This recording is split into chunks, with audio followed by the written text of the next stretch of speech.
જે વીજ કંપનીઓની દાદાગીરી છે ગુજરાતમાં ચારે બાજુ ચાલી રહી છે, તો એમાં શું પરિસ્થિતિ છે ખાસ કરીને જામનગરમાં? કારણ કે જામનગરમાં એટલા માટે જાણવું જરૂરી છે કે ત્યાં ઘણા બધા પ્રશ્નો ઉભા થઈ રહ્યા છે અને એ પ્રશ્નોના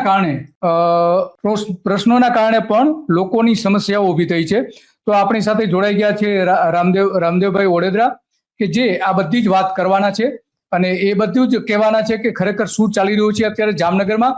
તો રામદેવજી, વાત કરશો જામનગરમાં અત્યારે શું ચાલી રહ્યું છે, છેલ્લી પરિસ્થિતિ શું છે? ઓપેરા કંપની જે રીતે ત્યાં વીજ પોલ નાખી રહી છે એના સંદર્ભમાં જામનગર જિલ્લાના તમામ તાલુકામાં અને જામનગર અને દ્વારકા બે જિલ્લામાં છેલ્લા 3 વર્ષથી સતત ઓપેરા કંપનીની મનમાની અને દાદાગીરી ચાલી રહી છે અને તેમાં પક્ષ વિપક્ષના તમામ રાજકીય મળતિયાઓનો સહારો લઈ ખેડૂતોને ધાક ધમકી, ગેરકાયદેસર તેમના ખેતરોમાં પ્રવેશ.